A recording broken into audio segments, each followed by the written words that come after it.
Ethan Blackwood's fingers hovered over his keyboard, frozen in mid-motion as his eyes locked onto the Facebook post illuminating his monitor.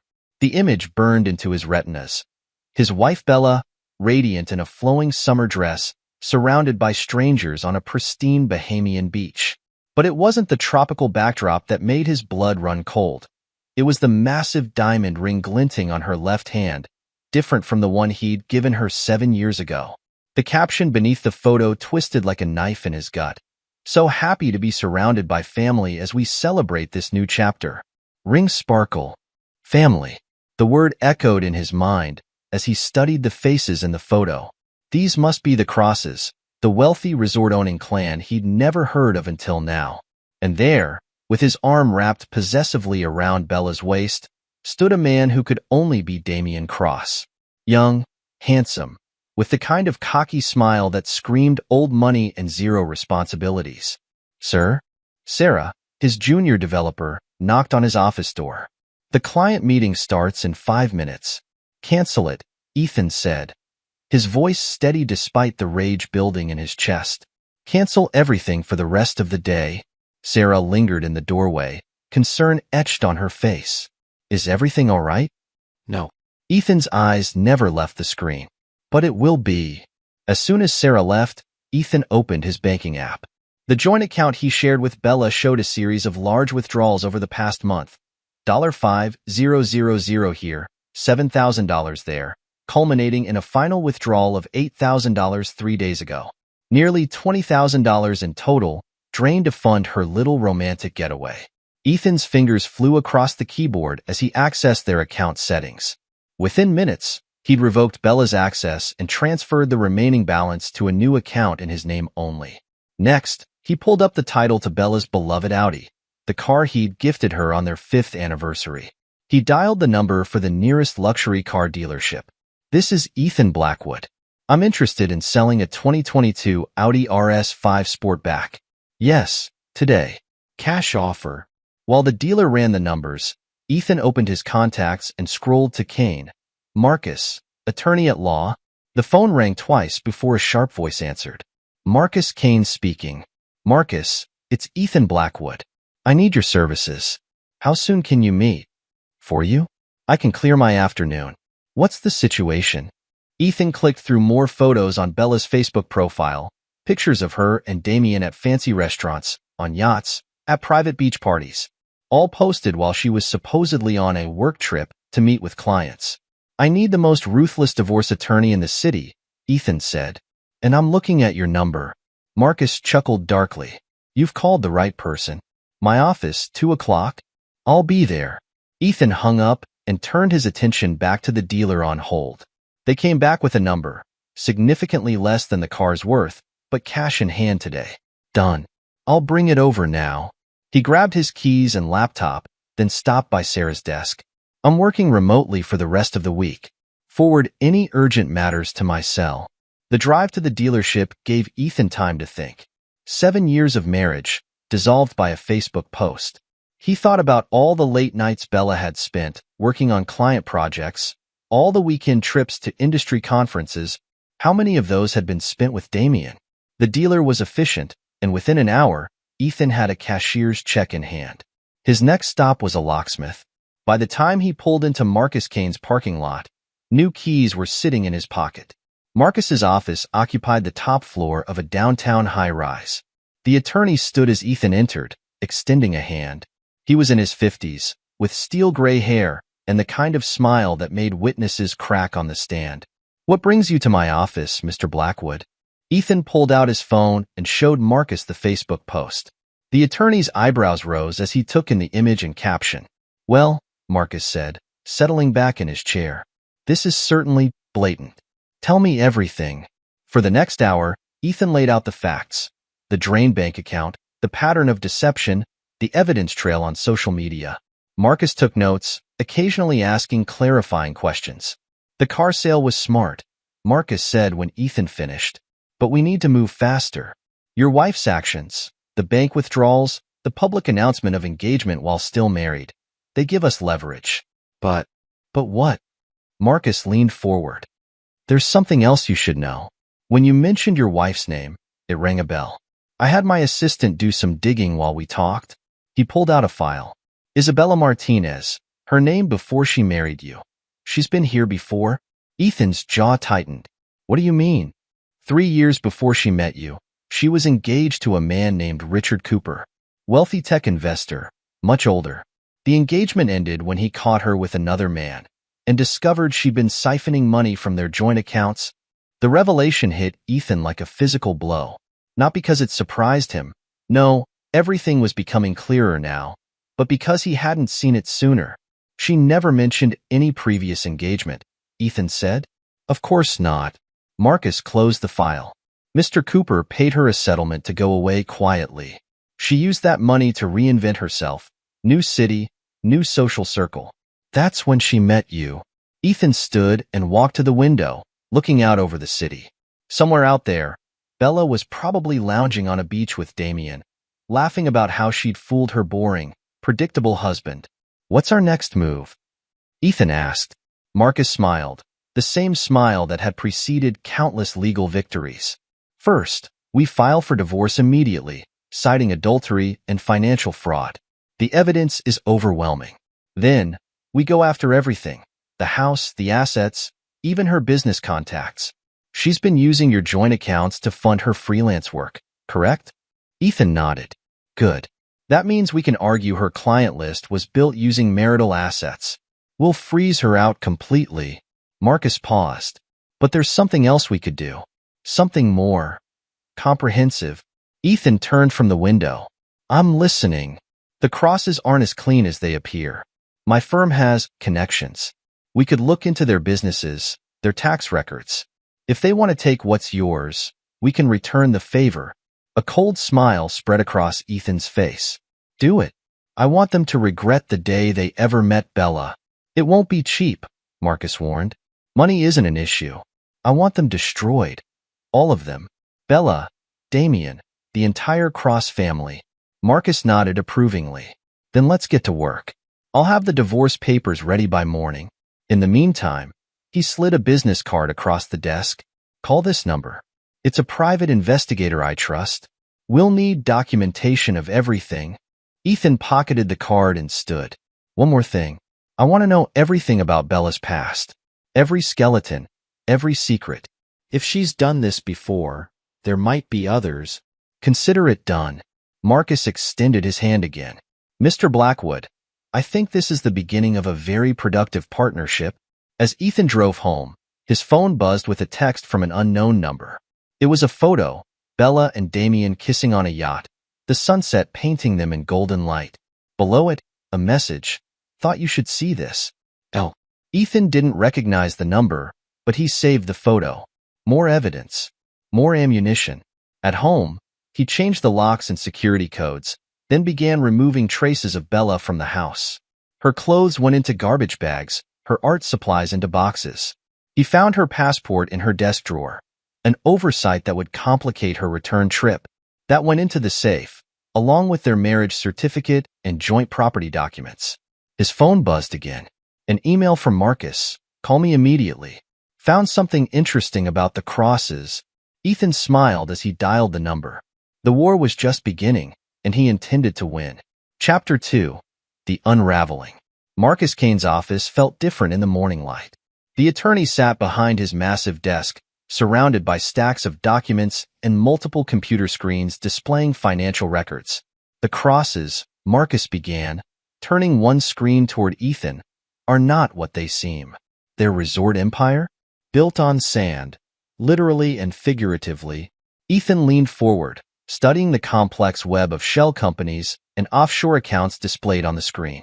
Marcus clicked through various documents, each revealing new layers of deception. Tax evasion? Ethan asked. That's just the beginning. Money laundering, fraudulent property deals, bribes to local officials.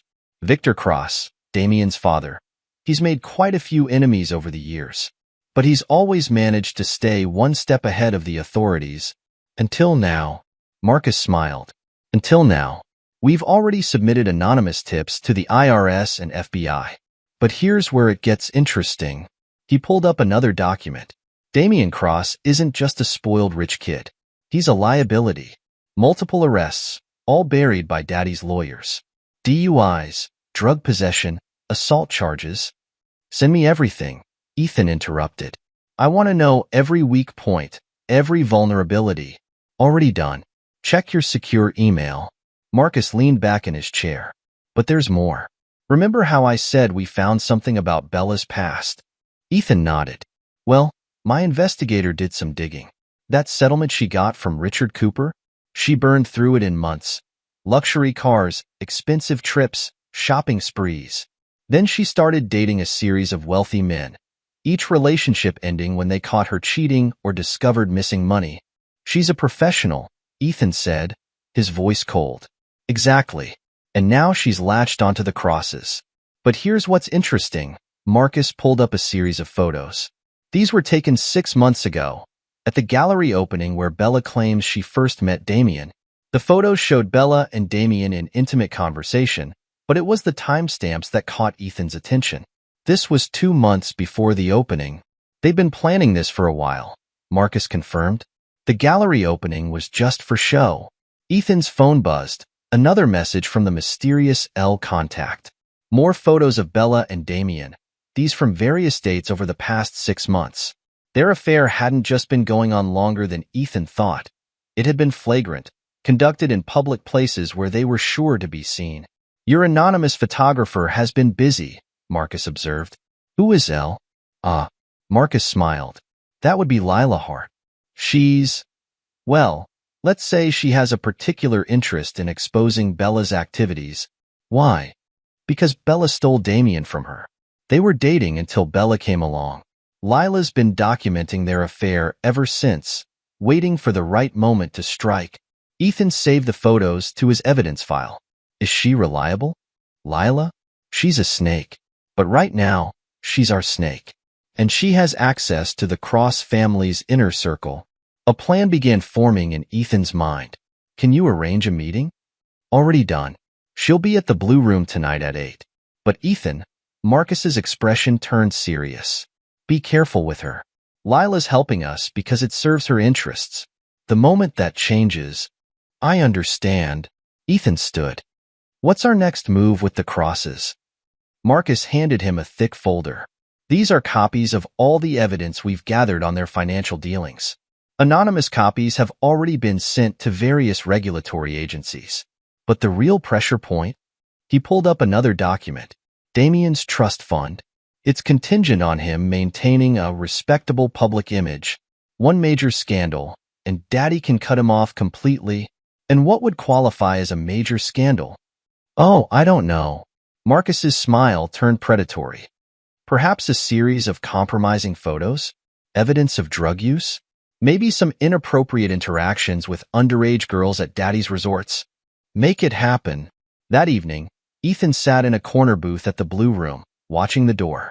Lila Hart arrived precisely at 8, tall, elegant, with the kind of beauty that turned heads.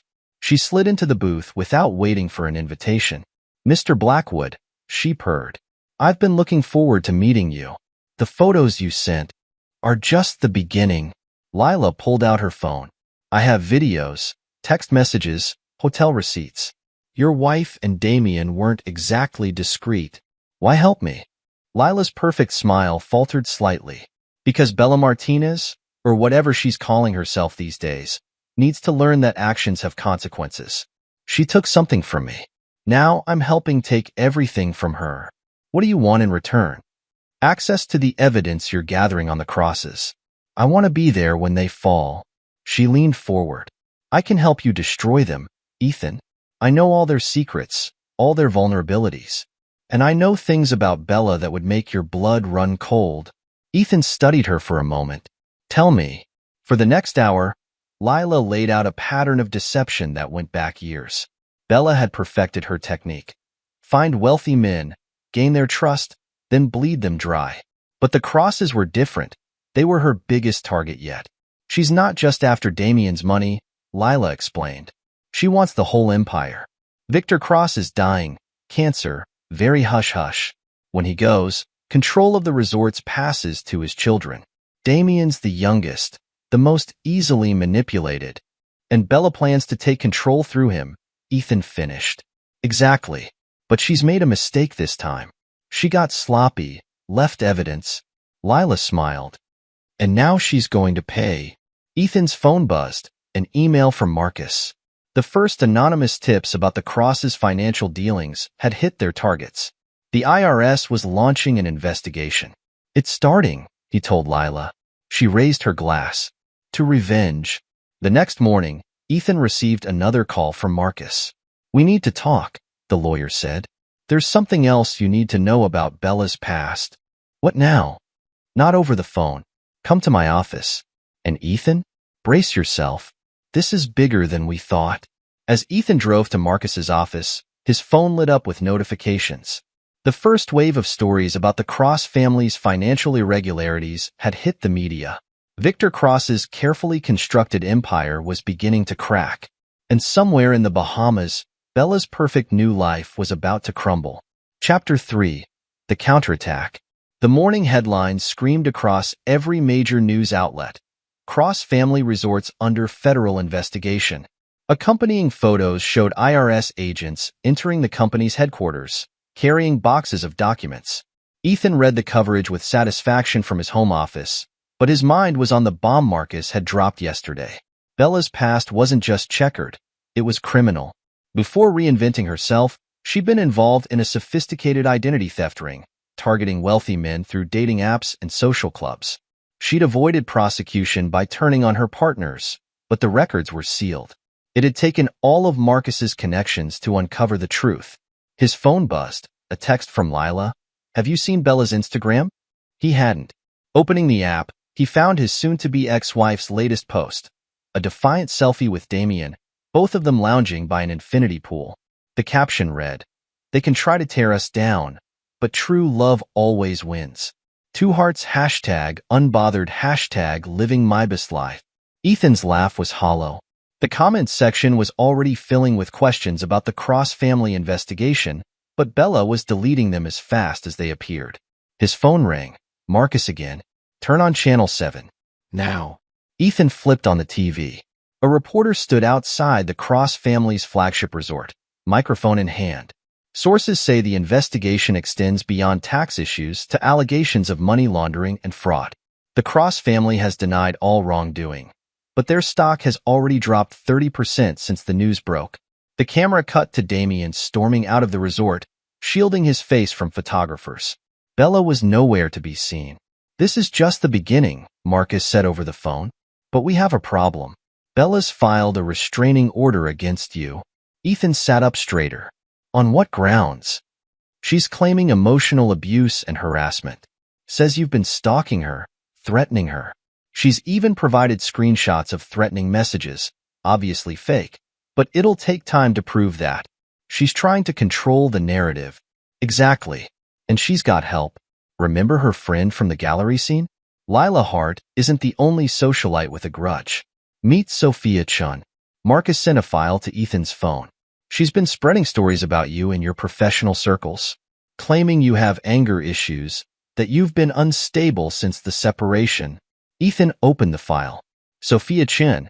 He remembered her from gallery events Bella had dragged him to. Always watching, always whispering behind her champagne glass. How bad is it? Bad enough. 3 of your clients have already called to temporarily pause their contracts. The restraining order means you'll have to move out of the house temporarily while we fight this in court. Ethan's jaw clenched. They're trying to destroy my reputation. That's not all. Bella's lawyer is demanding an emergency hearing for spousal support. She's claiming you've left her destitute, that she can't access any of her assets, because those assets were stolen from me. We know that, but it'll take time to prove. In the meantime, we need to counterattack. I've already filed our response to the restraining order, including Lila's evidence of the affair. But we need more. Ethan thought for a moment. Sophia Chun, what do we know about her? He heard Marcus typing. Give me an hour. My investigator's good at finding skeletons. While he waited, Ethan packed a bag. The restraining order would be served soon, and he needed to be ready. He chose a small corporate apartment downtown, close to his office, secure building, no connection to Bella. His phone buzzed with another Instagram notification. Bella had posted again, this time a tearful video. I never wanted it to end this way, she sniffled. But when someone shows you who they really are, believe them. Hashtag domestic abuse survivor, hashtag speaking me truth. The comments were flooded with supportive messages, heart emojis, offers of help. Bella's performance was perfect, the vulnerable victim, the brave survivor. Marcus called back. We've got Sophia. 3 years ago, she ran a charity scam, raised money for a children's hospital that didn't exist. The police investigated, but she paid her way out of charges. We can prove it. Release it, Ethan said. All of it. Already done. It'll hit the news cycle tomorrow morning. But there's more. She's been embezzling from her current employer. We have proof of that too. Ethan smiled coldly. Send it to her employer first. Let her deal with that before the media circus hits. Done. Now, about the emergency hearing. When? Tomorrow at 2. Judge Harrison's courtroom. She's tough but fair. We have evidence of the bank withdrawals, the affair, everything. But Bella will play the victim card hard. Let her. Ethan's voice was steel. The more lies she tells, the harder she'll fall. The next morning, Sophia Chin's scandal exploded across social media. Her employer, a prestigious art gallery, announced she was under investigation for financial irregularities. Hours later, the story of her fake charity broke. Bella posted another video, defending her friend, but the damage was done. Sophia's credibility was destroyed, and with it, her accusations against Ethan began to crumble. At the emergency hearing, Bella played her role perfectly. Tears, trembling voice, tales of emotional abuse. But Marcus was prepared. He presented evidence of the bank withdrawals, the affair, the fake threatening messages. Your Honor, Marcus addressed the court. We have proof that Ms. Blackwood's claims are not only false but malicious. She and her paramour, Mr. Cross, orchestrated this campaign to deflect from their own actions. Judge Harrison reviewed the evidence carefully. Motion for emergency spousal support denied. Furthermore, I'm issuing a temporary freeze on all disputed assets, pending a full hearing. Bella's composed mask cracked slightly. Without access to the money she'd taken, her Bahamian paradise with Damien would quickly become very uncomfortable. Outside the courthouse, reporters waited. Bella tried to give her practiced victim speech, but the questions were different now. Ms. Blackwood, can you comment on your relationship with Damien Cross? Is it true you drained your joint accounts before filing the restraining order? What about your previous engagement to Richard Cooper? Bella fled to her waiting car, but the damage was done. Her perfect victim narrative was unraveling. Back in his corporate apartment, Ethan watched the news coverage with satisfaction. His phone buzzed, a message from an unknown number. Opening it, he found a video. Bella and Damien arguing beside the resort pool, her gesturing angrily, him storming off. The caption read, "Trouble in paradise? There's more where this came from." Oh. Ethan saved the video. Lila was proving to be a valuable ally, even if he didn't trust her. His phone rang again. Marcus. We need to talk, the lawyer said. There's something you need to know about Bella's past. What now? Not on the phone. This is bigger than anything we've found so far. Come to my office first thing tomorrow. Ethan ended the call and poured himself a drink. Tomorrow would bring new revelations, new ammunition for his war against Bella and the Crosses. But for tonight, he could savor his first real victory. In the Bahamas, storm clouds were gathering over the Cross family's empire. Soon, Bella would learn what happened to those who betrayed Ethan Blackwood. The game was far from over, but he was already winning. Chapter 4. The Fall of the Crosses. The USB drive sat on Ethan's desk like a loaded weapon. He inserted it into his laptop, and his screen filled with videos of Victor and Damien Cross in their private moments. Unguarded, unfiltered, and utterly damning. I want this dealt with immediately. Victor Cross's voice rang through the speakers. The IRS can't trace these accounts. Make sure of it. Dad, the shell companies are getting noticed. Damien's voice whined in another clip. We need to move the money again. Ethan's phone buzzed. Marcus Kane calling. Tell me you've reviewed the footage, his lawyer said without preamble. Just finished. Who sent this? Someone inside the Cross organization. Apparently, your attacks have made them nervous. Rats fleeing a sinking ship. Ethan leaned back in his chair. How do we use this? I've already made copies and sent them to trusted contacts at major news networks. They're verifying authenticity now, but it's real. The timestamps, metadata, it's all clean. When does it break? Tomorrow morning. Prime time news. Marcus paused. Ethan, this isn't just tax evasion anymore. The videos show direct evidence of money laundering, bribing government officials, even threats against whistleblowers. Victor Cross is looking at serious federal time. Ethan smiled. Good. His other phone, the burner he used for sensitive communications, lit up with a text from Lila. Cross stock in freefall. Board calling emergency meeting. Perfect. The dominoes were falling exactly as planned. He pulled up the Cross Resort stock ticker. The share price had dropped 60% since the initial IRS investigation began. By tomorrow, it would be worthless. His regular phone buzzed again. An unknown number. He answered cautiously. Mr. Blackwood. The voice was deep, cultured, with a hint of desperation. This is Victor Cross. Ethan's pulse quickened, but his voice remained cool. Mr. Cross, to what do I owe the pleasure? You've made your point. Name your price. Excuse me? To end this, whatever my son and your wife did, surely we can reach an arrangement. Money, property, shares in the company. Mr. Cross, Ethan interrupted. You seem to be under the impression that this is a negotiation. It's not. This is an execution. Silence on the line. Then, you're making a powerful enemy, Mr. Blackwood. No, Mr. Cross. I'm destroying one. Ethan ended the call and turned back to his laptop. He had more videos to review, more evidence to release. The Cross Empire wouldn't fall in a day, but it would fall. His email pinged, a news alert. The first story had broken early. Cross Resort CEO caught on tape discussing money laundering. The attached video showed Victor Cross in his private office, openly discussing illegal transfers with his financial team. Lila texted again. Victor's having a meltdown. Security just escorted him out of HQ. Meanwhile, in a luxury suite at the Cross's flagship resort, Bella and Damien watched their world implode on CNN. He's going to destroy everything, Damien paced, running his hands through his hair. My father's legacy, the company, all of it. Bella sat on the edge of the bed, scrolling through her phone. Their joint accounts were empty. Her credit cards declined. Even her personal account, funded by years of freelance work, had been frozen pending investigation. We need to leave, she said. Now. Before. A knock at the door cut her off. A resort security team stood in the hallway, accompanied by 2 FBI agents. Mr. Cross, one agent stepped forward. We need you to come with us. On what charges?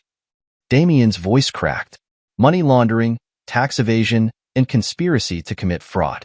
Please don't make this difficult. As they led Damien away in handcuffs, Bella felt her carefully constructed world crumbling. She grabbed her phone to call Lila, but the call went straight to voicemail. Back in his office, Ethan watched the arrest live on a security feed Lila had provided. His phone buzzed with a text from Marcus. Victor Cross taken into custody at Miami International. Trying to flee the country. Another message from Lila. Bella's alone at the resort. No money, no friends, no options. Ethan typed back. Keep watching her. Let me know if she tries anything. Hours later, his phone rang. Bella's number. He let it go to voicemail. Ethan, please. Her voice broke. I know I hurt you. I know I messed up. But I have nothing left. No money, no place to go. Please. I'm sorry. He deleted the message without a second thought. Marcus called again near midnight. Victor's being held without bail. The evidence is overwhelming. His lawyer's already talking plea deal. And Damien? Remanded to federal custody. He's facing 15 years minimum. Ethan checked his email. The media requests were pouring in. Everyone wanted his side of the story. The betrayed husband who exposed a criminal empire. He deleted them all. His burner phone buzzed. Another message from Lila. Bella's checking out. Hotels demanding payment she can't make. Want me to help her? No, he typed back. Let her face the consequences. The next morning's headlines told the full story. Cross Empire crumbles. CEO and son arrested. Federal agents raid Cross Resorts property. Billions in illegal funds traced to offshore account. Ethan read them all over his morning coffee, satisfaction coursing through him. The mighty Cross family, brought low by their own arrogance and corruption. His phone buzzed. Marcus again. Turn on CNBC. Victor's wife is making a statement. Ethan flipped on the TV. Caroline Cross, elegant even in crisis, stood before a wall of microphones. My husband and son's actions have shocked and devastated our family, she read from a prepared statement. We are cooperating fully with authorities and will work to make restitution to all affected parties. The camera caught her glancing off-screen, and Ethan noticed Bella standing in the background, trying to look supportive. The comments on the live stream were brutal. Gold digger got what she deserved, and from trophy wife to jailbird's girlfriend, Marcus texted, Caroline Cross is filing for divorce. She's trying to protect her personal assets. The empire wasn't just crumbling, it was imploding, and Ethan had orchestrated all of it. His work phone rang, his boss. Ethan, have you seen the news? Yes. The Cross investigation? Our firm's name is coming up. The feds want to talk to anyone who had access to their accounts. I've already contacted the FBI, Ethan replied smoothly. I'm fully cooperating with their investigation. Good man. Keep me posted. He hung up and turned back to his laptop. More videos to release, more evidence to leak. The Cross family had thought themselves untouchable, above the law. They were wrong. And somewhere in a federal holding cell, Damian Cross was learning just how wrong they'd been. Chapter 5. The Shadow Enemy. The first attack came without warning. Ethan's work email account started sending pornographic images to clients. Then his personal accounts were compromised, spamming his contacts with racist manifestos and terrorist propaganda. We're being hacked. Sarah, his junior developer, burst into his office. Someone's bypassed all our security protocols. Ethan's phone buzzed with angry messages from clients and colleagues. His reputation, carefully built over years, was under attack. Shut down everything, he ordered. Lock all accounts, change all passwords. But the attacks kept coming. His credit cards were maxed out on suspicious purchases. His bank account showed transfers he hadn't made. Someone was systematically trying to destroy his life. It's coming from the Bahamas, his cybersecurity team reported. Multiple servers, all traced back to Cross Resort properties. Ethan's phone rang, an unknown number. Having computer troubles, Mr. Blackwood? The voice was cold, professional. Who is this? My name is Silas Kane. I handled special projects for Victor Cross. And now you're handling his revenge? Let's call it maintaining balance. You destroyed a man's life work. Did you think there wouldn't be consequences? Ethan's voice remained calm. Your boss is in federal custody. His son's facing prison. Their empire is in ruins. And you think hacking my email will change that? Oh, this is just the beginning. You took everything from them. Now I'm going to take everything from you. The line went dead. Marcus called minutes later. We have a problem. Someone's leaked emails suggesting you knew about the Cross family's illegal activities. That you helped them hide money. The emails are fake, obviously, but they're well-crafted. The feds will have to investigate. Ethan's office door opened, his boss again. Ethan, we need to talk. The board is concerned about these allegations. They're false. Nevertheless, we're placing you on administrative leave pending investigation. Ethan nodded, maintaining his composure. I understand. After his boss left, he called Marcus back. Find out everything about Silas Kane. Already on it. He's concerning. Ex-military, worked Black Ops. The kind of man who solves problems permanently. He's trying to destroy my reputation. No, Marcus corrected. He's trying to destroy you. The reputation attack is just phase 1. Men like Kane. They escalate. As if on cue, Ethan's phone buzzed with a text. Pictures of him entering his building, at his favorite coffee shop, leaving the gym. He was being watched. I'm sending security to your apartment, Marcus said. Don't go anywhere alone. But Ethan had other plans. He pulled up his special contact list, people who owed him favors, who operated in shadows deeper than Kane's. I need everything on Silas Kane, he texted. Background, movements, weaknesses, whatever you can find. The responses trickled in over the next hours. Kane had been Victor Cross's fixer for 15 years. When problems arose, competitors, whistleblowers, nosy journalists, they tended to disappear.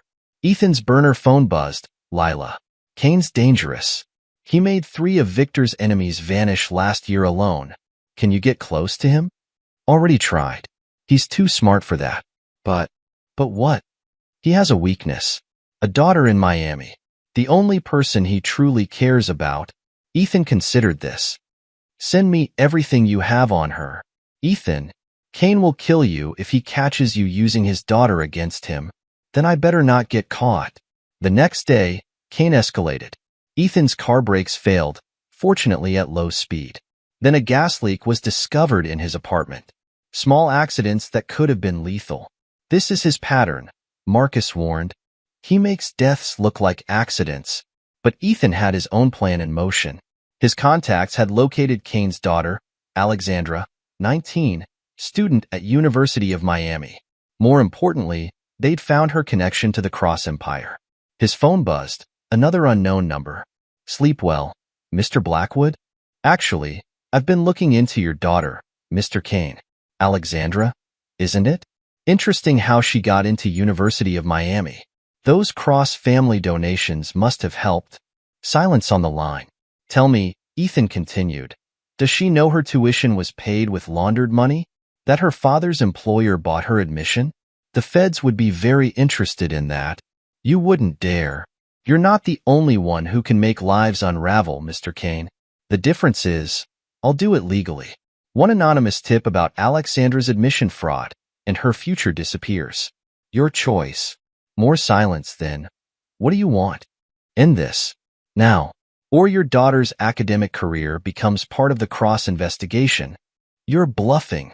Ethan sent a text, copies of Alexandra's admission records, financial documents showing the Cross connection, all neatly packaged for federal investigators.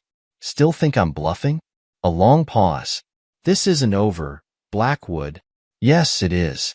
Because if anything happens to me, any accidents, any leaked emails, any mysterious problems, that evidence goes to the FBI. And Alexandra's future goes with it. The line went dead. Minutes later, Ethan's email access was restored. His credit cards unblocked. The surveillance photos stopped. Marcus called an hour later. Kane's gone. Private jet to Switzerland this morning. And the evidence against me? Discredited. The feds found proof the emails were fabricated. Ethan leaned back in his chair, allowing himself a small smile. Kane had thought himself a master of destruction, but he'd forgotten the first rule of warfare. Know your enemy's weaknesses. His phone buzzed, Bella's number again.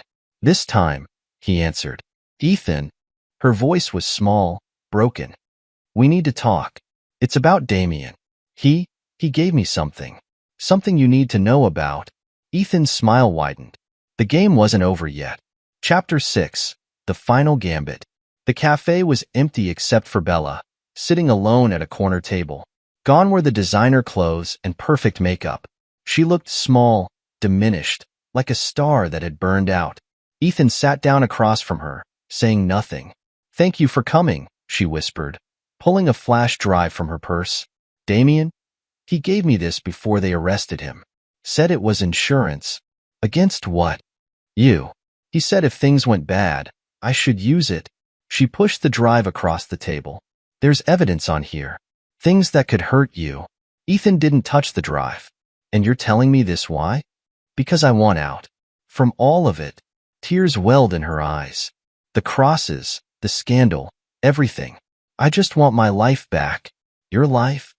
Ethan's voice was ice. You mean the life you built on lies? The one you threw away for Damien? I made a mistake. No. He cut her off. A mistake is forgetting an anniversary. A mistake is burning dinner. What you did was calculated. You chose to betray me, to steal from me, to try to destroy me. I never want it. Save it. He finally picked up the flash drive. How much? What? For this. That's why you're here, isn't it? To make a deal? She looked down. The divorce settlement. I want my share. Your share? He laughed coldly. You mean the money you didn't steal before running off with Damien? The assets you didn't drain to fund your little Bahamas romance? I have nothing left, Ethan. No money, no job. My clients all dropped me after the scandal. I can't even rent an apartment because my credit is ruined. That sounds like a you problem. Please. She reached for his hand. He pulled back as if her touch was poison. I'm not asking for much. Just enough to start over. Ethan stood. You want to start over? Fine. Here's the deal. I'll give you $50,000, a fraction of what you stole.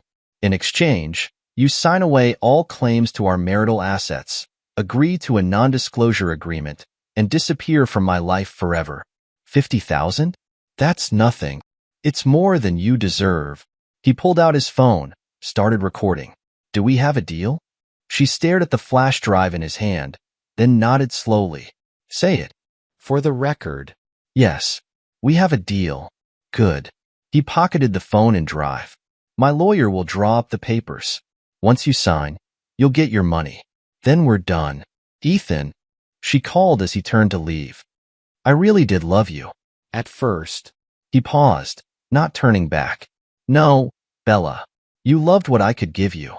There's a difference. The door closed behind him with finality. Outside, Marcus waited in his car. Well? The lawyer asked as Ethan slid into the passenger seat. Ethan held up the flash drive. She took the bait. You think there's actually anything damaging on there? Only one way to find out. He plugged the drive into his laptop. The files loaded, financial records, emails, photographs. Most were already public knowledge from the investigation. But one folder caught his attention, Blackwood evidence. Inside were doctored photos, fake emails, manufactured records, all designed to implicate Ethan in the Cross family's crimes. Damien had prepared a complete frame job, ready to deploy if needed. Smart play, Marcus observed, looking at the screen. If they'd released this during the investigation, but they didn't. Ethan closed the laptop. And now they never will. His phone buzzed. Lila again. Bella just left the cafe. Want me to follow her? No need. Keep monitoring the Crosses. I want to know if anyone else tries to contact her. Back at his temporary apartment, Ethan reviewed the day's news. Victor Cross had accepted a plea deal, 15 years in federal prison, forfeiture of assets, millions in fines. Damien faced similar charges. The Cross empire was finished. Their resorts were being sold off to cover debts. Their reputation was destroyed. And Bella. His security feed showed her entering a cheap motel on the outskirts of town. Rock bottom. Marcus called late that night. Papers are drawn up. Non-disclosure agreement. Asset surrender. Everything we discussed. When can she sign? Tomorrow. Let's end this. You know she'll never honor the NDA. She'll write a book, do interviews. Let her try. Ethan smiled coldly. I recorded our entire conversation today. If she breaks the agreement, that recording shows her attempting to blackmail me. She'll lose the money and face charges. Always thinking ahead. I learned from the best. The next morning, Bella arrived at Marcus's office looking even more haggard. She signed the papers without reading them, hands shaking. The money will be transferred within 24 hours, Marcus informed her. After that, any contact with Mr. Blackwood voids the agreement and triggers repayment. She nodded mutely, clutching the copies to her chest. One more thing. Ethan pulled out a USB drive, not Damien's, but an exact copy. Insurance. If anything from this drive ever becomes public, the authorities get proof of your involvement in the Cross family's crimes. I never knew about their illegal activity. The evidence suggests otherwise. He set the drive on Marcus's desk. Your choice, Bella. Take the money and disappear, or test me and lose everything. Again. She stared at the drive, then at him. The woman who had once wielded her beauty like a weapon now looked small, defeated. Goodbye, Ethan. He didn't respond, just watched her leave. 7 years of marriage ended in a lawyer's office with a stack of papers and mutual threats. It's done, Marcus said after she left. The divorce is final. The NDA is ironclad. She's out of your life. Ethan nodded, feeling nothing but cold satisfaction. He'd lost his wife, but he'd destroyed his enemies. The crosses were finished. Bella was exiled. Even Silas Kane had been neutralized. His phone buzzed one last time. A news alert. The Cross family's flagship resort was being converted into condos. The final nail in their empire's coffin. Now what? Marcus asked. Now. Ethan gathered his papers. Now we make sure they never recover. Monitor their accounts, their contacts, their communications. If they try to rebuild, we burn it down again. Ruthless. They taught me how to be. Outside Marcus's office, the city continued its usual rhythm. But something had changed. Ethan had changed. The quiet, trusting software engineer was gone, replaced by someone harder, colder, more calculating. He'd learned his lesson. Trust was a weakness. Mercy was a mistake. And revenge was just good business. The USB drive sat in his pocket like a trophy, a reminder that he hadn't just survived their betrayal, he destroyed them with it. Let them try to rebuild. Let them plot and scheme and dream of comebacks. He would be waiting. Chapter 7. The New Beginning. The letter from Marcus Kane sat unopened on Ethan's desk for hours. After destroying the crosses, neutralizing Silas, and outmaneuvering Bella's final attempt at blackmail, what else could possibly matter? His phone buzzed. Marcus calling. Have you read it yet? About to. Call me after. This could change everything. Ethan opened the envelope, unfolding crisp pages of heavy legal letterhead. His eyes scanned the contents, stopping at a name he hadn't expected. TechVault Industries. The Silicon Valley giant wanted him, not just as an employee. They wanted him to head their entire cybersecurity division. The salary made his current income look like pocket change. He dialed Marcus back. How long have you known? They approached me last week. They've been watching you, Ethan. The way you handled the cross situation, how you protected yourself from Silas's attacks. It impressed them. They know about all that. They know everything. And they don't care. In fact, it's why they want you. They need someone who can think 10 steps ahead, who isn't afraid to be ruthless when necessary. Ethan leaned back, considering. What's the catch? No catch.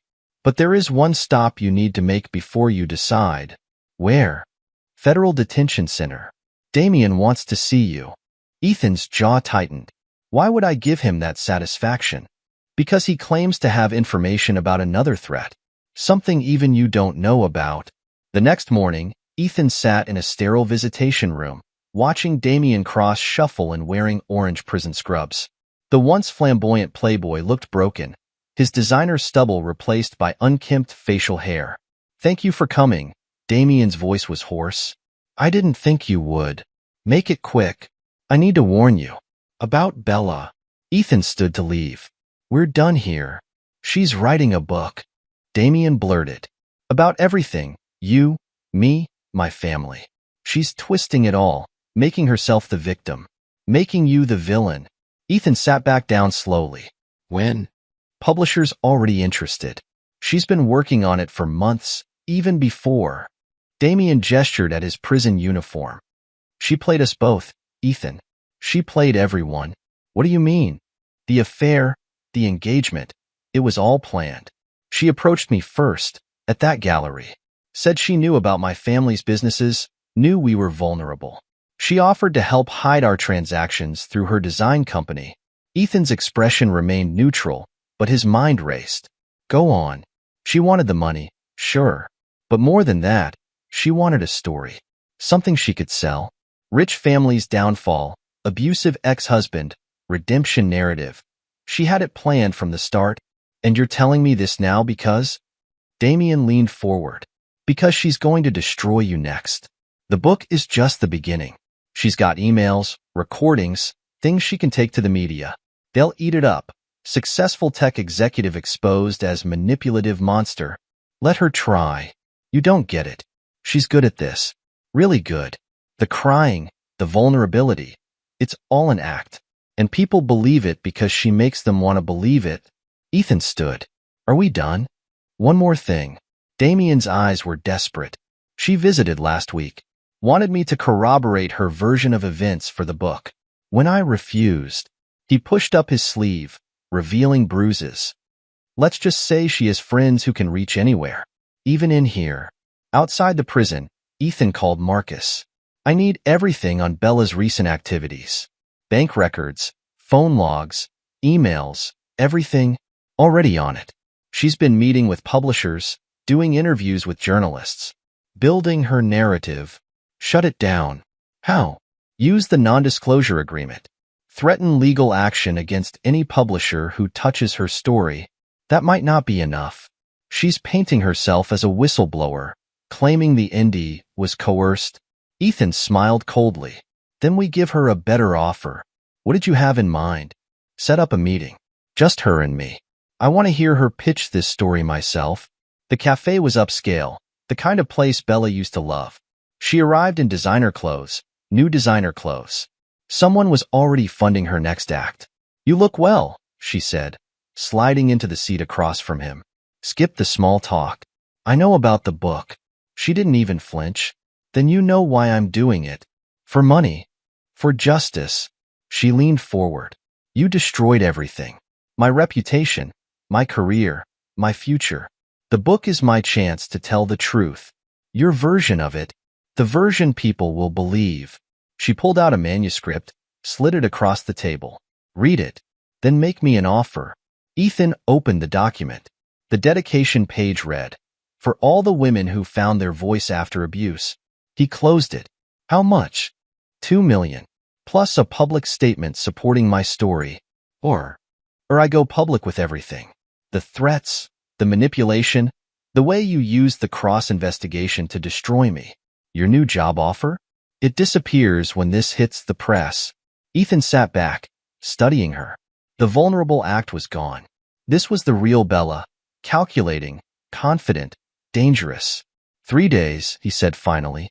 Give me 3 days to consider the offer. 2. The publisher needs an answer. He nodded, standing to leave. At the door, he turned back. You really think you can win this? Her smile was predatory. I already have. Back in his office, Ethan made 2 calls. The first to Marcus. Get me everything on her publisher. Find their pressure points. The second to TechVault Industries. I'll take the job. But I need one thing first. Chapter 8. The Rise. The TechVault Industries campus sprawled across Silicon Valley like a small city. Ethan's new office overlooked manicured grounds and sleek buildings. A far cry from his old life. His phone buzzed. Marcus. Publisher's financials just came in. You're going to want to see this. Ethan opened the files on his laptop. River Press, Bella's publisher, was struggling. Their last 3 quarters showed mounting losses. They needed a hit. They're desperate, Marcus said. That's why they're willing to risk the legal battle over her NDA. Who owns them? That's the interesting part. Majority stakeholder is a holding company based in the Bahamas. Registered to, let me guess, the Cross family. What's left of their empire. They're using Bella's book as a last attempt at revenge. Ethan smiled. Perfect. He pulled up his email, sending a brief message to TechVault's board of directors. Minutes later, his phone rang. The CEO. Are you sure about this? Patricia Chin's voice was sharp. It's aggressive. It's necessary. River Press is vulnerable. Their tech infrastructure is outdated, their market position weak. A hostile takeover now would cost pennies on the dollar. And this has nothing to do with their upcoming book about you? The book is a symptom. The company is the disease. Let me cure it. A pause. Do it. But Ethan? No collateral damage this time. He ended the call and dialed Marcus. Start the process. I want controlling interest in River Press by the end of the week. Already preparing the paperwork. But Bella's going to see this coming. Count on it. As if on cue, his phone lit up with her number. He let it ring through to voicemail. You think you can stop me? Her voice was steel. I'll find another publisher. The story will get out. He deleted the message and pulled up his contacts. Time to activate the network he built during the cross investigation. Within hours, his plan was in motion. Financial analysts began questioning River Press's viability. Tech blogs reported on their outdated systems. Literary websites whispered about unpaid authors and broken contracts. The stock price began to fall. Marcus called with updates throughout the day. 3 board members just sold their shares. Major authors are asking to break their contracts. The holding company is trying to dump their stake.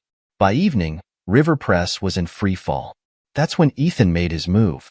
Through a series of shell companies, he began buying up shares. Not enough to trigger regulatory alarms, but enough to gain influence. By midnight, he controlled 30% of the company. His phone buzzed. Bella again. This time he answered. "Stop this," she hissed. "You're destroying people's livelihoods. Like you destroyed mine? Besides, I'm just getting started. I'll go to another publisher. Will you? Check your email." He'd sent her a list, PDF files, showing how he'd quietly bought controlling interests in smaller publishing houses across the country. Any company that might take a risk on her book was now under his influence. "You can't control everything," she said, but her voice wavered. "I don't need to. I just need to control enough." He hung up and called Marcus. "How soon can we schedule a board meeting?" "We've got 40% now. Give me 12 hours. The next morning, Ethan walked into River Press's headquarters as their new majority owner. The boardroom fell silent as he entered. "Ladies and gentlemen," he smiled, "let's discuss the company's future." Within an hour, he'd replaced half the board. By lunch, he'd installed new management. By dinner, River Press's entire editorial direction had changed. His phone buzzed one last time. "Bella, you want to destroy my book?" Her voice cracked. "Fine, but I'm still telling my story. Social media, blogs, interviews. You can't stop all of it." "Actually, I can. Remember the non-disclosure agreement? The one you signed for $50,000? Check the fine print." Silence as she presumably read the document. Total digital silence, he continued. "No posts, no blogs, no interviews. Unless you want to repay that money. With interest. You planned this from the start. I learned from the best. You taught me how to play the long game, remember?" He ended the call and turned back to his work. TechVault needed him to update their security protocols. Real work, not revenge. But his phone lit up with one final message. From Marcus. "It's done. River Press is yours. Want me to cancel her book contract?" Ethan typed back. "No. Let her watch it die in editing. That's a better punishment." Chapter 9. The Reckoning. Months passed. Ethan's work at TechVault transformed their security division. His innovations made headlines. His strategies became industry standard. The taint of the Cross scandal faded, replaced by professional respect. But he kept watching, monitoring, waiting. The alerts came in steadily. Bella Blackwood seen at charity event, declined interviews. Former Cross resort sold at auction. Damian Cross denied parole. He archived each one, building a digital record of their downfall. Then came the message he'd been expecting. From Lila Hart. "She's making a move." Bella had found a small online publisher willing to risk the legal battle. They planned to release her story as a series of blog posts, hoping to fly under the radar. Ethan forwarded the intel to his legal team with 2 words. "Shut it down." Within hours, cease and desist letters hit the publisher's inbox. Their hosting service mysteriously canceled their account. Their payment processor flagged suspicious activity. His phone rang, a blocked number. He answered on speaker while typing. "You can't stop everyone." Bella's voice shook with rage. "Someone will listen." "How's the advance money holding up?" he asked casually. "Those designer clothes aren't cheap." "You smug bastard. You think you've won?" "I know I have. Check your email." He'd sent her proof. Documents showing how he'd systematically purchased or influenced any platform that might carry her story. Social media companies, blog networks, online publishers. He'd built a digital wall around her narrative. "Why?" she whispered. "You've already won. You have everything. Almost everything. Now I have your silence too." He ended the call and turned back to his work. On his screen, code scrolled past, the backbone of TechVault's new security system. His real legacy, not the wreckage of his past. His phone lit up one last time. A message from Lila. "You've won, Blackwood. But remember, the past never stays buried." He deleted it without responding and looked out over the San Francisco skyline. In the distance, fog rolled in from the bay, obscuring the city below. Let them plot in the shadows. Let them dream of comebacks and revenge. He'd be ready. He was always ready. Epilogue. The price of victory. 5 years had transformed Silicon Valley. New towers pierced the skyline. New companies rose and fell, but TechVault Industries stood unchanged. The same couldn't be said for its chief security officer. Ethan Blackwood's office occupied the top floor of TechVault's headquarters. No personal photos adorned the walls. No mementos cluttered the desk. Only screens displaying security feeds, market data, and surveillance reports. Mr. Blackwood? His assistant's voice came through the intercom. Marcus Kane is here. Send him in. Marcus had aged well. His hair was grayer, but his predatory smile remained unchanged. He carried a thick folder. Happy anniversary, Marcus said, dropping the folder on Ethan's desk. Anniversary? 5 years since we destroyed the crosses. I thought you might want to see how our old friends are doing. Ethan opened the folder. The first page showed Victor Cross, photographed in federal prison. The once proud resort magnate now served food in the prison cafeteria. He's up for parole next year, Marcus said. Not that it matters. The feds seized everything. He'll leave prison a penniless man. The next page showed Damien. Prison had not been kind to him. His pretty boy looks had hardened into something gaunt and haunted. Still trying to write his memoir, Marcus continued. Publishers won't touch it. Funny how that works. And Bella? Marcus pulled out another photo. Bella Blackwood, now using her maiden name again, worked as a graphic designer for a small firm in Milwaukee. No more designer clothes or luxury apartments. Just a modest life in a city far from her former glamour. She tried to restart her career here last year, Marcus said. Funny how many design firms suddenly had no openings. Even funnier how her client list kept shrinking until she had to leave town. Ethan nodded. He'd made sure Bella would never find success in any major market. His influence over tech companies and media outlets had seen to that. What about Silas Kane? Still in Switzerland. His daughter graduated college, state school, since her trust fund vanished with the Cross Empire. He works private security now. Nothing high level. Lila Hart. Now this is interesting. Marcus pulled out another file. She tried to reinvent herself in London. Society columnist, party planner, the usual circuit. But her reputation followed her. Last I heard, she was teaching yoga in Bali. Ethan closed the folder. Anyone else? The rest of the Cross family scattered. Some tried to rebuild in other countries, but your blacklisting was thorough. Banks won't touch them. Investors run at the mention of their name. Good. Marcus studied his client and friend. You've done well for yourself. TechVault's stock hit another record high last week. The security systems you designed are industry standard now. Business is business. Revenge was personal. Speaking of personal, Marcus hesitated. There's something else you should know. Bella's getting married. Ethan's expression didn't change. To middle management type. Works in insurance. No connections to our world. Make sure it stays that way. Already done. His company's security contract is through a TechVault subsidiary. One wrong move from her, and they both lose everything. Ethan turned to his screens. Anything else? Just this. Marcus pulled out a final document. Remember River Press? The publisher Bella tried to use? What about them? They're officially bankrupt. Board's selling the remaining assets. I thought you might want first refusal on their client list and intellectual property. Ethan smiled coldly. Buy it. Through the usual channels. Consider it done. Marcus stood to leave. One more thing. Victor Cross sent another letter. Wants to meet before his parole hearing. No. Thought so. I'll have the usual response sent. After Marcus left, Ethan pulled up his private surveillance feeds. 5 years of monitoring his enemies had generated terabytes of data. Every move, attempt at rebuilding, desperate grasp at redemption. All documented, all controlled. His phone buzzed. A text from an unknown number. Still watching everyone? Blackwood? Oh, Lila. She tried this every few months, testing his defenses, probing for weaknesses. He deleted the message without responding. A notification popped up on his screen. One of his algorithms had flagged suspicious activity. Someone was accessing old files about the Cross investigation.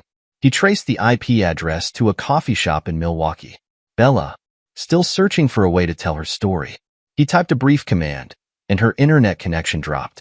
Another command, and her devices were locked out of all cloud services. A third command froze her bank accounts pending a security review. Let her try. Let them all try. He had built an invisible empire of surveillance and control, more powerful than the Crosses ever dreamed.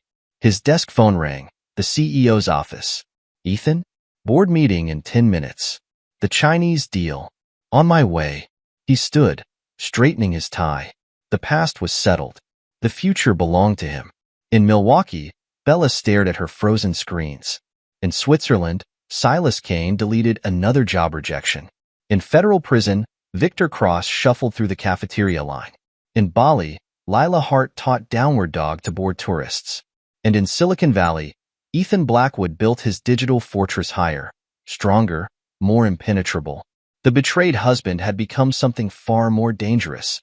A man who controlled not just wealth or power, but information itself. His assistant buzzed again. Mr. Blackwood? Your next appointment is here. Send them in. The door opened, revealing a young tech entrepreneur. Another company to buy, another system to control, another piece in his ever-expanding network. Mr. Blackwood, the entrepreneur extended his hand. Thank you for meeting with me. Ethan's smile didn't reach his eyes. Let's talk about your company's future. In his desk drawer, the folder Marcus brought lay closed. Inside, his enemies' lives were documented in sterile photographs and cold reports. Their failures, their struggles, their futile attempts to escape his influence, all preserved like insects in amber. He had won. Not just the battle that began with a Facebook post and a stolen ring, but the war that followed. The war for control, for power, for the right to shape reality itself. The entrepreneur began his pitch, but Ethan's thoughts drifted to his morning routine. He would check his surveillance feeds, monitor his networks, maintain his digital walls, not out of fear or paranoia, but out of principle. This was who he was now. Not just a survivor of betrayal, but its master. A man who had turned personal vengeance into professional dominance. His phone buzzed again. Another message from Lila. The past never stays buried, but she was wrong. The past wasn't buried. It was contained, controlled, archived in servers and databases that answered only to him. Let them remember him as the quiet software engineer who broke when his wife betrayed him. Let them think he was motivated by mere revenge. The truth was far simpler. They had taught him who he really was. A man who could not only survive betrayal but weaponize it. A man who turned personal pain into professional power. The entrepreneur finished his pitch. Ethan nodded, already calculating how to add this company to his network. Interesting proposition, he said. Let me show you something. He turned to his screens, where his digital empire pulsed with data. Another piece to acquire, another thread to weave into his web of control.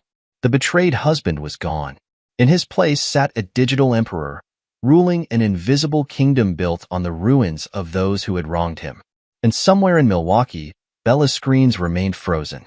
A small reminder that some debts never fade, some lessons never end, and some victories demand constant vigilance. Ethan Blackwood had changed, but his core remained the same. Patient, calculating, unforgiving.